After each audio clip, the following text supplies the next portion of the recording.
Hello, എല്ലാ കൂട്ടുകാർക്കും current അഫയേഴ്സിൻ്റെ പുതിയൊരു വീഡിയോയിലേക്ക് സ്വാഗതം. ആദ്യത്തെ ചോദ്യം, RBIയുടെ പുതിയ എക്സിക്യൂട്ടീവ് ഡയറക്ടറായിട്ട് നിയമിതനായത് ആരാണ്? RBIയുടെ പുതിയ എക്സിക്യൂട്ടീവ് ഡയറക്ടറായിട്ട് നിയമിതനായത് ഡോക്ടർ അജിത് രത്നാകർ ജോഷി. അടുത്ത ചോദ്യം, ശത്രു ഡ്രോണുകൾ പ്രതിരോധിക്കാൻ രൂപകൽപ്പന ചെയ്ത രാജ്യത്തെ തദ്ദേശീയ മൈക്രോ മിസൈൽ. ശത്രു ഡ്രോണുകൾ പ്രതിരോധിക്കാൻ രൂപകൽപ്പന ചെയ്ത രാജ്യത്തെ ആദ്യത്തെ തദ്ദേശീയ മൈക്രോ മിസൈലാണ് ഭാർഗവാസ്ത്ര. അടുത്ത ചോദ്യം, 2025 ഖേലോ ഇന്ത്യ പാരാ ഗെയിംസിൻ്റെ വേദി എവിടെയാണ്? 2025 ഖേലോ ഇന്ത്യ പാരാ ഗെയിംസിൻ്റെ വേദി ന്യൂഡൽഹിയിലാണ്. 2025 ഖേലോ ഇന്ത്യ പാരാ ഗെയിംസിൻ്റെ വേദി ന്യൂഡൽഹിയിൽ. അടുത്ത ചോദ്യം, ഇന്ത്യ തദ്ദേശീയമായി വികസിപ്പിച്ച പുതിയ മിസൈലാണ് ഗാന്ധീവ. പ്രതിരോധ ഗവേഷണ സ്ഥാപനമായ DRDO ആണ് ഈ ഗാന്ധീവ മിസൈൽ വികസിപ്പിച്ചത്.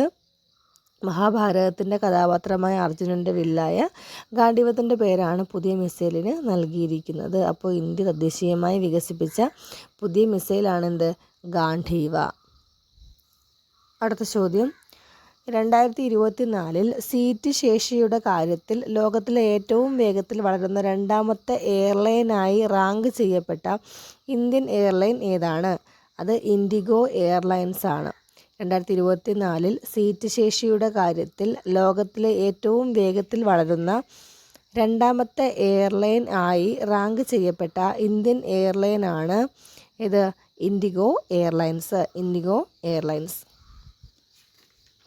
അടുത്ത ചോദ്യം, 2025 ഏഷ്യൻ വനിതാ കബഡി ചാമ്പ്യൻഷിപ്പ് ജേതാക്കൾ.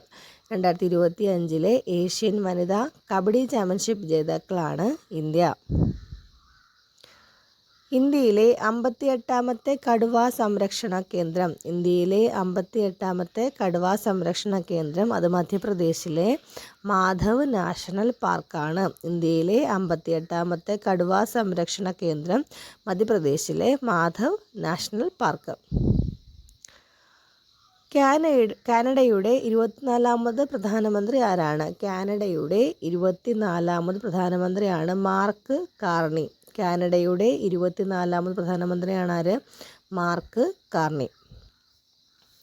1 മുതൽ 8 വരെ ക്ലാസ്സുകളിലെ ന്യൂനപക്ഷ വിദ്യാർത്ഥികൾക്കുള്ള പ്രീ മെട്രിക് സ്കോളർഷിപ്പ് പദ്ധതി.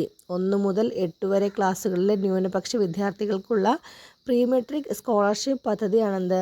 മാർഗദീപം. 1 മുതൽ 8 വരെ ക്ലാസ്സുകളിലെ ന്യൂനപക്ഷ വിദ്യാർത്ഥികൾക്കുള്ള പ്രീ മെട്രിക് സ്കോളർഷിപ്പ് പദ്ധതിയാണെന്ത്? മാർഗദീപം. സംസ്ഥാനത്തിന് സ്വന്തമായൊരു ഉപഗ്രഹമെന്ന സഞ്ചാരത്തിന് തുടക്കമിട്ടുകൊണ്ട് ബജറ്റ് അവതരിപ്പിച്ചത് എവിടെയാണ്? സംസ്ഥാനത്തിന് സ്വന്തമായിട്ടൊരു ഉപഗ്രഹമെന്ന സഞ്ചാരത്തിന് തുടക്കമിട്ടുകൊണ്ട് ബജറ്റ് അവതരിപ്പിച്ചത് ആസാമാണ്. Thank you.